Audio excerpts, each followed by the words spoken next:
1 roi 12.1 à 2 rois 17.41 Histoire parallèle des deux royaumes.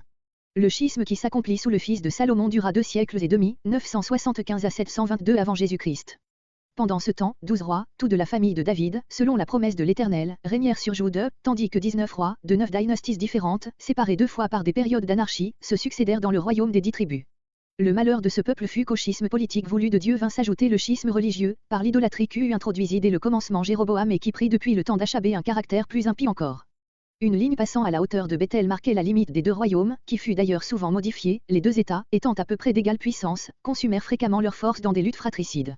Celui d'Israël, dépourvu de la royauté légitime et du culte légal, tomba le premier devant les ennemis extérieurs, celui de Juda, qui avait conservé la dynastie et le culte institué de Dieu et qui possédait ainsi une force morale plus considérable, survécut à peu près d'un siècle et demi à la chute de l'autre. Versets 12.1 à 16.28 du schisme jusqu'à l'avènement d'Achabé. Première période, depuis le schisme jusqu'au règne de Jasaphet, en Juda et d'Achabé, en Israël, de 975 à 918 environ. Pendant cette période, il y a guerre incessante entre les deux royaumes, 3 rois se succèdent en Juda, tandis que le trône d'Israël est occupé par 6 rois appartenant à 4 familles différentes, dont chacune détrône et détruit la précédente. Juda reste attaché au culte de l'Éternel, Israël se livre au culte du veau d'or, ce culte était censé s'adresser à l'Éternel, mais il fraya la voie à une idolâtrie plus grossière. Verset 1. Verset 1 à 20 Le schisme.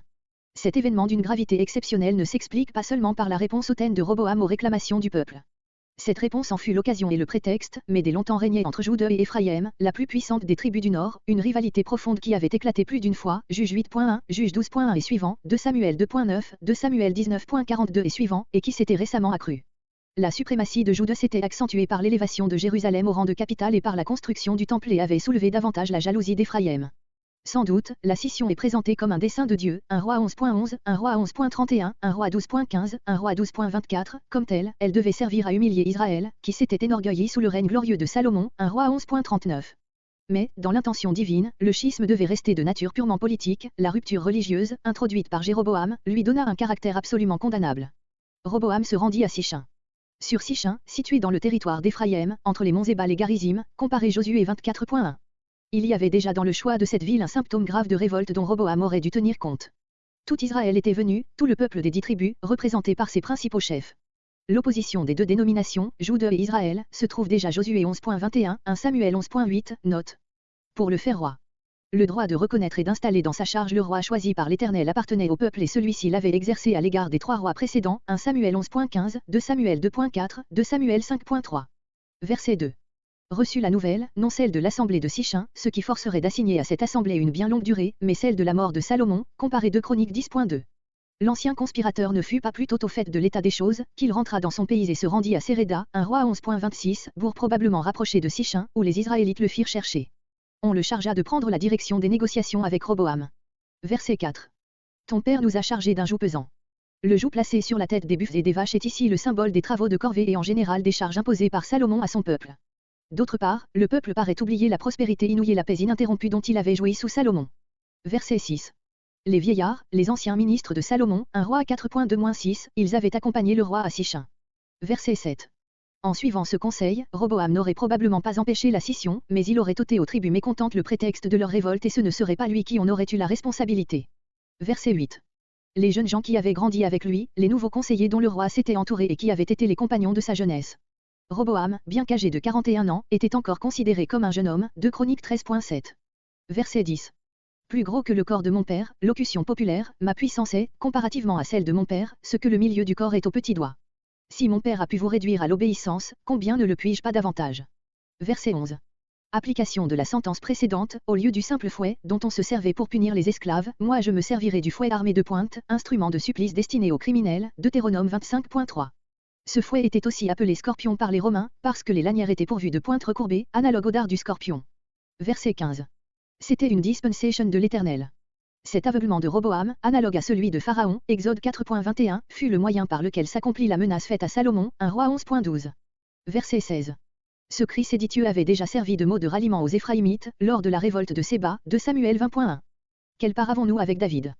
Quel motif avons-nous de rester attachés à cette maison royale? Nous n'avons point d'héritage.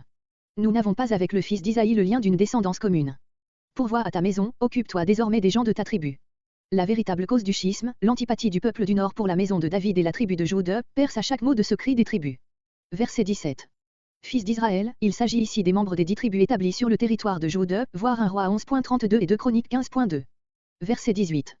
Adoram, probablement le même personnage qu'U Adoniram, 1 Roi 4.6, 2 Samuel 20.24, à moins que ce ne fût son fils. Cet homme, préposé aux corvées et impôts, paraissait à Roboam le mieux qualifié pour négocier avec les rebelles. Mais son apparition ne fit qu'augmenter leur irritation. Verset 19. Jusqu'à ce jour, comme 1 Roi 8.8, 1 Roi 9.21. Verset 20. Cette proclamation d'un nouveau roi consommait le schisme. Ils l'envoyèrent appeler, à Séréda où sans doute, après l'échec des négociations, il s'était retiré par prudence. À l'assemblée. Il s'agit d'une nouvelle assemblée des tribus, à Sichin, pour choisir un roi. Que la seule tribu de Jude. Voir à 1 Roi 11.32. En réalité, il restait à Roboam, outre la tribu de Jude, les territoires de Siméon et de Benjamin, quelques villes de Dan et la suzeraineté sur Édom. Verset 21. Versets 21 à 24 tentatives de Roboam de reconquérir par les armes le royaume révolté. 180 000 hommes. Ce chiffre n'est pas exagéré, d'après le résultat du recensement, de Samuel 24.9. Verset 22. Sémaïa. Ce prophète n'appartenait pas, comme Aïja, à la tribu d'Éphraïm, mais vraisemblablement à celle de Jude et demeurait à Jérusalem, 2 Chroniques 12.5, 2 Chroniques 12.15. Verset 23. Et au reste du peuple, aux Israélites établis dans le territoire de Jude et qui naturellement avaient aussi dû prendre les armes, verset 17. Verset 24. C'est par ma volonté que ceci est arrivé. Sémaïa, d'accord avec Aïja, déclare que le schisme est voulu de Dieu et que par conséquent toute tentative d'y mettre fin est inutile. Il importait que cet événement fût envisagé comme une humiliation et un châtiment. Ils écoutèrent la parole de l'Éternel. La leçon que Roboam et son peuple venaient de recevoir avait porté des fruits. Verset 25. Verset 12.25 à 14.31 Règne de Jéroboam et de Roboam. Verset 12.25 à 14.20 Jéroboam, en Israël, 975 à 953. Verset 25 à 33 Établissement des veaux d'or à Bethel et à Dan. Le premier soin de Jéroboam fut de fortifier ces deux frontières de l'ouest et de l'est et de choisir Sichin pour sa résidence. Plus tard, il s'établit à Tirtsa, 1 Roi 14.17. Ces deux villes étaient fort anciennes, bâtir signifie ici fortifier, 1 Roi 9.17. Pénuel, voir Genèse 32.30 et Juge 8.8. Il fallait garantir le territoire situé au-delà du Jourdain. Ce pays fut en effet un perpétuel sujet de querelle entre les deux royaumes rivaux. Verset 26. Jéroboam dit en son cœur. Ayant pourvu à la sûreté extérieure de son royaume, il songe à consolider son règne au-dedans. La coutume des pèlerinages à Jérusalem, à l'occasion des grandes fêtes religieuses, pouvait facilement rapprocher son peuple de celui de Jude, 2 Chroniques 11.16. Pour conjurer ce danger, Jéroboam aurait dû s'en rapporter à Dieu et à sa promesse, 1 Roi 11.37-38. Verset 28. Ayant pris conseil, avec lui-même. Veaux d'or, figure de jeune taureau, symbole de la puissance créatrice de Dieu, d'après 2 Rois 17.16, elles étaient de fonte d'airain recouvertes d'or plaqué. Assez longtemps.